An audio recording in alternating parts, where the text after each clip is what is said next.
हाँ। यत्न करता हूँ। ऐसा कहकर राजा उस स्थान पर गया जहाँ गरुड़ आकर प्रतिदिन मांस खाया करता था। उसी समय गरुड़ भी उस पर टूट पड़ा और राजा के शरीर का मांस खाने लगा। जब अतिशय तेजस्वी गरुड़ ने राजा का बायां अंग उखाड़ लिया तो झटपट राजा ने अपना दाहिना अंग फेर कर गरुड़ के सामने कर दिया। यह देखकर गरुड़ जी ने कहा, देवियों नियों में तुम कौन हो? तुम मनुष्य तो नहीं जान पड़ते। अच्छा, अपना जन्म और कुल बताओ। पीड़ा से व्याकुल मन वाले राजा ने कहा, हे पंछीराज, इस तरह के प्रश्न करना व्यर्थ है। तुम अपनी इच्छा भर मेरा मांस खाओ। यह सुनकर गरुड़ रुक गए और बड़े आदर से राजा के जन्म और कुल की बात पूछने लगे। राजा ने कहा, मेरी माता का नाम सव्या है और मेरे पिता का नाम शालिवाहन है। सूर्यवंश में मेरा जन्म हुआ है और जीमूत वाहन मेरा नाम है। राजा की दयालुता देखकर गरुड़ ने कहा, हे महाभाग, तुम्हारे मन में जो अभिलाषा है वह वर मांगो। राजा ने कहा, हे पक्षीराज, यदि आप मुझे वर दे रहे हैं तो वर दीजिए कि आपने अब तक जिन प्राणियों को खाया है वे सब जीवित हो जाए। हे स्वामी मीन, अब से आप यहाँ बालकों को ना खाएं और कोई ऐसा उपाय करें कि जहाँ जो उत्पन्न हो वे लोग बहुत दिन तक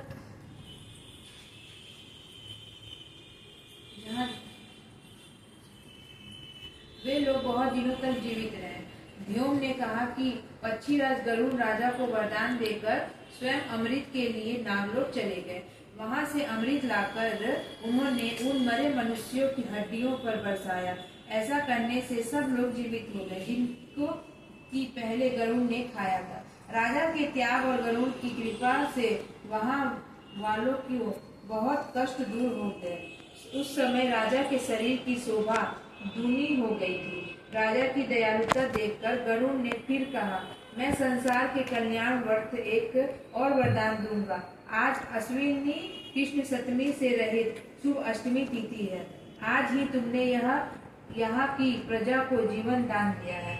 हे वत्स, अब से यह दिन ब्रह्म भाव होगा। जो मूर्ति भेद से विविध नामों से विख्यात है वही त्रिलोक से पूजित दुर्गा अमृत प्राप्त करने के अर्थ में जीवित पुत्रिका कहलाई है। सो इस तिथि को जो स्त्रियां उस जीवित पुत्रिका की ओर उसकी आकृति बनाकर तुम्हारी पूजा करेगी तो दिनों दिन उसका सौभाग्य बढ़ेगा और वंश की भी होती रहेगी।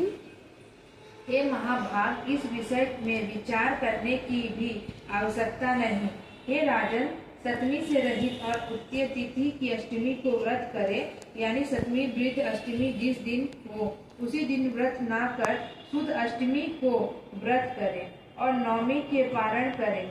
यदि इस पर ध्यान ना दिया गया तो फल नष्ट ही हो जाएगा और सौभाग्य तो अवश्य नष्ट हो जाएगा। जीवित वाहन को इस तरह का वरदान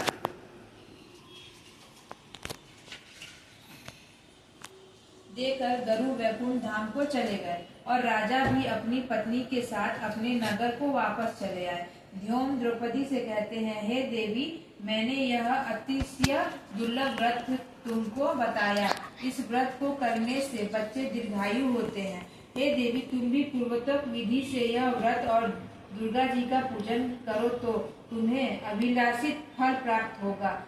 मुनिराज व्योम की बात सुनकर द्रौपदी के हृदय में एक प्रकार का कौतूहल उत्पन्न हुआ और पूर्ववासिनी स्त्रियों को बुलाकर उनके साथ यह उत्तम व्रत किया।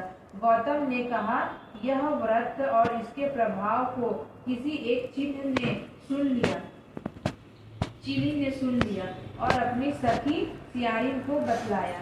इसके बाद पीपल वृक्ष की शाखा पर बैठकर चिलिन ने और उस वृक्ष के खोते में बैठकर सियारिन ने भी व्रत किया। फिर वही चिलिन किसी उत्तम ब्राह्मण के मुंह से यह कथा सुन आई और पीपल के खोते में बैठी हुई अपनी सखी को सुनाया। सियारिन ने आधी कथा सुनी थी कि उसे भूख लग गई और वह उसी समय शव से भरे हुए शमशान में पहुंची। वहाँ उसने इच्छा भर मांस का भोजन किया और चिलिन बिना कुछ खाए पिए रह गई और सवेरा हो गया। सवेरे वह गौशाले में गई और वहाँ गौ का दूध पिया। इस तरह नवमी को उसने पारण किया। कुछ दिनों बाद वे दोनों मर गई और अयोध्या में किसी धनी व्यापारी के घर जन्मी। संयोग से उन दोनों का जन्म एक ही घर में हुआ, जिसमें सियारिन ज्येष्ठ हुई और चिलिन छोटी। वे दोनों सभी शुभ लक्षणों से युक्त थीं, इसीलिए बड़ी लड़की काशीराज और छोटी उनके मंत्री के साथ गृह प्राप्त अग्नि के सामने विधि पूर्वक ब्याही गई। पूर्व जन्म के कर्म फल से वह मृगनयनी रानी हुई। जिस किसी भी संतान को उत्पन्न करती वह मर जाती थी और पूर्व जन्म की बातों को स्मरण करने वाली मंत्री की पत्नी ने अष्टवसुओं से के सुदृश्य तेजस्वी 8 बेटे उत्पन्न किए और सभी जीवित रह गए। अपनी बहन के पुत्रों को देखकर ईर्ष्या राजपत्नी ने अपनी स्वामी से कहा कि यदि तुम मुझे जीवित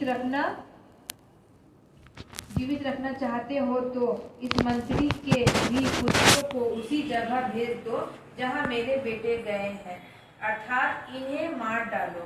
यह सुनकर राजा ने उस मंत्री के पुत्रों को मारने के लिए कई प्रकार के उद्योग किए, पर मंत्री पत्नी ने जीवित पुत्रिका के पुण्य बल से बचा लिया। एक दिन राजा ने अपने आदमियों से उन पुत्रों का सिर कटाकर पिटारी में रखवाया और वह पिटारी उनकी माता मंत्री पत्नी के पास भेज दिया, किंतु वे 8 सिर बेशकीमती जवाहरात हो गए और बड़े जंगे वे 8 लड़के अपनी माता के पास वापस चले गए। उनको जीवित देखकर राजपत्नी को बड़ा विस्मय हुआ। अंत में वह मंत्री की पत्नी के पास आई और उसने पूछा, बहन, तुमने कौन सा ऐसा पुण्य किया है जिसने बार बार मारे जाने पर भी तुम्हारे बेटे नहीं मरते? इस पर मंत्री की पत्नी ने कहा, सब वीडियो उल्टा होगा तुम्हारे चक्कर में। पूर्व जन्म में मैं चिलिन थी और तुम सियारिन, दोनों ने व्रत किया था। तुमने व्रत के नियमों का भली भांति पालन नहीं किया था और मैंने किया था। इसी दोष से बहन तुम्हारे बेटे नहीं जीते हैं और राजा रानी, अब भी तुम उसी जीवित पुत्रिका व्रत को करो तो तुम्हारे बेटे दीर्घायु होंगे। मैं तुमसे सच कह रही हूँ। उसके कथा अनुसार रानी ने व्रत किया, तभी से उसके कई बेटे सुंदर और दीर्घायु होकर बड़े बड़े राजा हुए। सुत जी कहते हैं कि सब प्रकार का आनंद देने वाले मैंने यह दिव्य व्रत बतलाया। स्त्रियां चिरंजीवी संतान चाहती हो तो विधि पूर्वक यह व्रत करे। यहीं पे जीवित का व्रत कथा समाप्त। बोलो जीवित राजा की जय, जीवित भगवान की जय, माँ दुर्गा की, माँ शेरा वाली की जय, जीवित भगवान की जय। हुआ था बोलो।